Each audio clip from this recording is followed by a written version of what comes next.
Assalamualaikum warahmatullahi wabarakatuh. Perkenalkan, nama saya Yunita Kristanti Aji. Kali ini saya akan membahas aksi nyata Belajar Pancasila, beriman dan bertakwa pada Tuhan yang Esa dan berakhlak mulia, berkebinekaan global, gotong royong mandiri, kreatif dan bernalar kritis.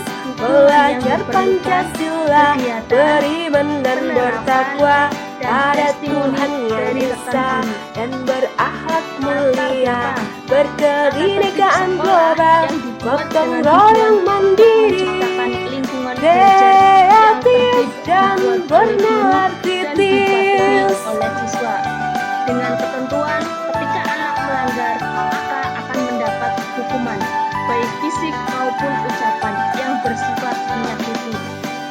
Anak pun akan mematuhi hanya untuk menghindari hukuman saja tanpa ada motivasi dari dalam diri.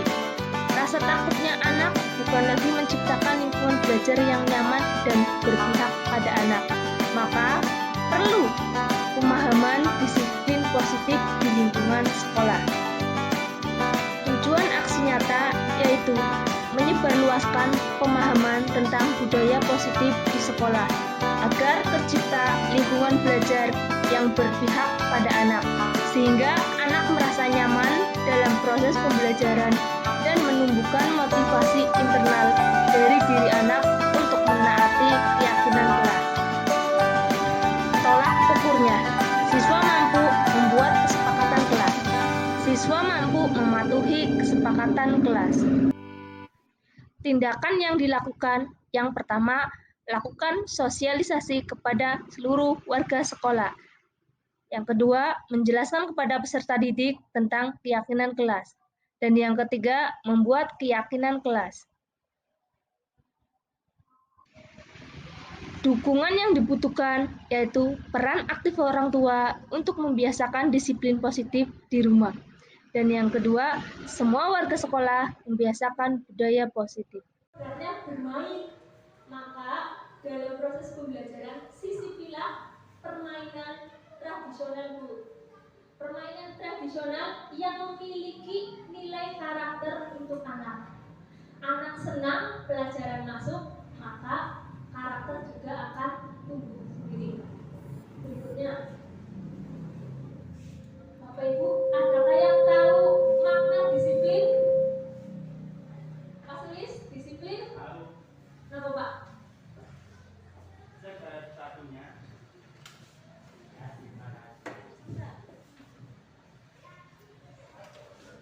Berdiri sini, Pak.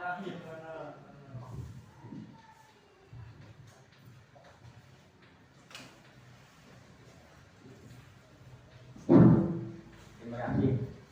Yang dinamakan disiplin yaitu yang pertama, kami ambilkan contoh, suatu contoh pada waktu mau berangkat sekolah. Satu mau berangkat sekolah sudah pamit sama ayah atau ibunya. Lalu berangkat sampai sekolah sebelum jam 7 sudah hadir. Itu contoh yang paling mudah sekali. Itu menjadi anak yang namanya disiplin. Masih banyak lagi yang kami contohkan. Jadi sudah tertanam karakter anak sesuai apa yang dikatakan tadi oleh Bu Yunita. Begitu saja yang kami bisa sampaikan. Kalau masih jabarkan nanti banyak sekali. Itu saja. Terima kasih. Terima kasih, Bapak. Disiplin itu kaitannya dengan peraturan ya, Bu. Anak mematuhi aturan-aturan yang sudah ditetapkan. Atau mematuhi dengan tata tertib. Dan anak mematuhi tata tertib biasanya agar anak patuh di tata tertib, maka seorang guru melaksanakannya dengan hukuman. Betul apa tidak, Bapak Ibu? Oke. Anak dihukum agar disiplin. Nah, justru ini adalah salah satu alternatif yang terakhir, Bu. Kalau perlu itu dihilangkan, oke, Bu, Pak. Lanjut. Ki Hajar Dewantara itu menyatakan bahwa kemerdekaan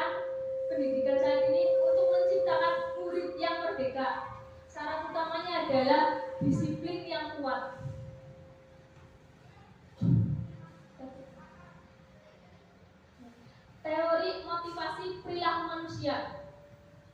Dari luar, motivasi eksternal, hukuman. Anak melakukan patuh terhadap disiplin karena takut hukuman. Itu dari luar. Saya mau berangkat pagi karena saya takut dimarahin bapak ibu guru. Itu motivasi dari eksternal. Dan yang kedua, motivasi eksternal, iming-iming hadiah.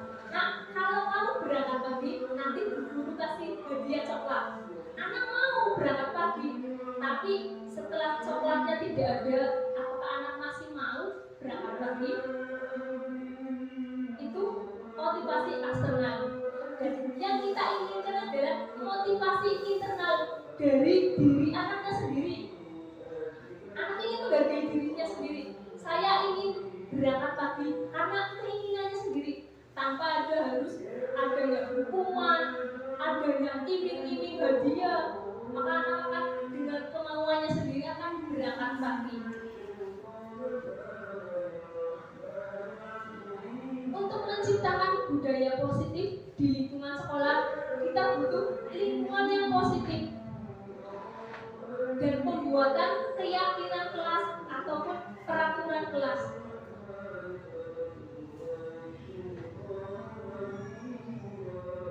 Bapak Ibu, saya mau tanya, apakah yang di sini tahu peraturan kelas? Peraturan kelas? Oke, sini Pak.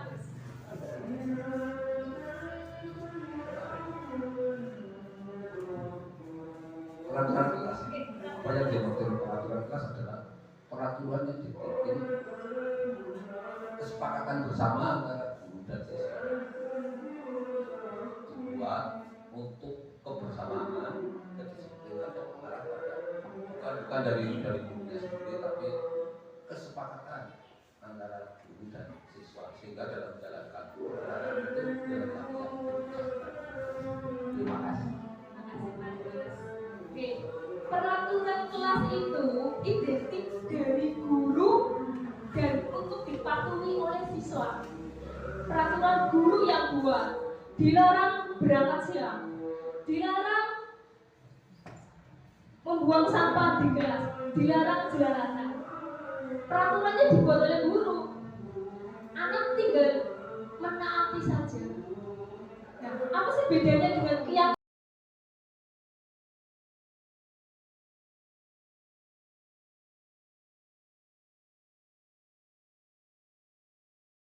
Setelah saya mengikuti kegiatan pengimbasan budaya positif dari Bu Yunita Kristanti Aji, saya menjadi paham tentang budaya positif dan langkah selanjutnya yaitu menerapkan budaya positif di sekolah yang saya ajarkan dan di kelas.